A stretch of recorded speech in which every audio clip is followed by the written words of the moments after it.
नमस्ते दोस्तों, स्वागत है आपका मेरे चैनल में। जैसा कि हम सभी जानते हैं कि आज जीवतिया व्रत है और यह व्रत कृष्ण पक्ष की आश्विन माह की अष्टमी तिथि को मनाई जाती है। यह व्रत उन माताओं को अवश्य करनी चाहिए जिनको अपनी संतान की सुख समृद्धि चाहिए होती है। यह व्रत करने से उन माताओं को बहुत ही फल मिलता है जिनकी संतानें होती हैं और उन संतानों की दीर्घ आयु होती है। अतः यह व्रत अवश्य ही हर माताओं को अपनी संतानों की दीर्घ आयु के लिए अवश्य करनी चाहिए और इस व्रत को करने से सुख समृद्धि, धन, वैभव, यश की प्राप्ति होती है। इस व्रत से संबंधित बहुत सारी पौराणिक कथाएं हैं, तो आइए उन सभी पौराणिक कथाओं में से 5 प्रचलित कथाओं को मैं आज आपके समक्ष पेश करने जा रही हूँ।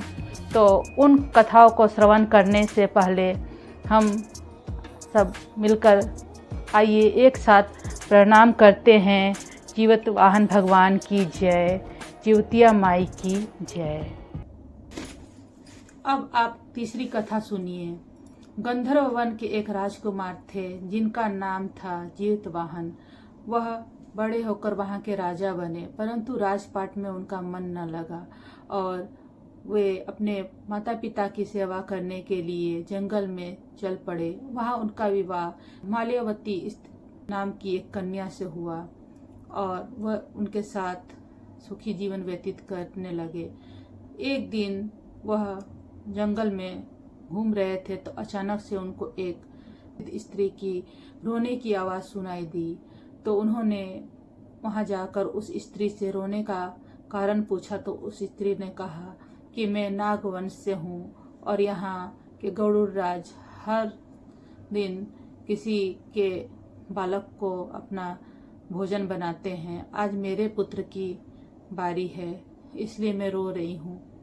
तो जीवितवाहन जो बहुत ही दयालु थे कहा, माता जी आप रोइए मत, आज के पुत्र के बदले मैं आज जाऊंगा, मैं गरुड़ राज का भोजन बनूंगा। और जीवितवाहन एक चट्टान के ऊपर लेट गए और अपने आप को एक लाल कपड़े से ढक लिए। जब गरुड़ राज आए और उन्होंने जीवितवाहन को अपने पंजे में उठाकर ले गए और चट्टान पर उसको खाने लगे, राज को उस में से किसी भी प्रकार की रोने की, तड़पने की आवाज नहीं आई। तो जब उन्होंने देखा तो कहा कि हे मनुष्य, तुम कौन हो? तो उन्होंने कहा कि मैं जीवितवाहन हूँ और उस वृद्ध स्त्री की सारी कथा उन्होंने गरुड़ के सामने कही। तो गरुड़ राज ने कहा कि मैं तुम्हारा हिम्मत का बहुत ही प्रशंसा करता हूँ कि किसी और के लिए तुमने अपने प्राणों की आहुति भी देनी चाहिए।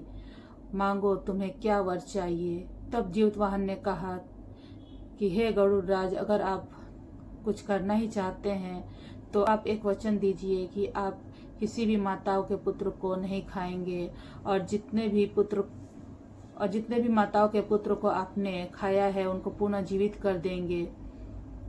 ऐसा सुनकर गरुड़राज ने ऐसा ही किया और जितने भी माताओं के पुत्र को उन्होंने खाया था उन्हें पुनः जीवित कर दिया। जीवितवाहन भगवान, जैसे आपने उस बुढ़िया के पुत्र को जीवित किया, दीर्घायु किया, वैसे ही हर उन माताओं के पुत्रों को भी आप हमेशा दीर्घायु बनाए रखिए। उनकी जय हो।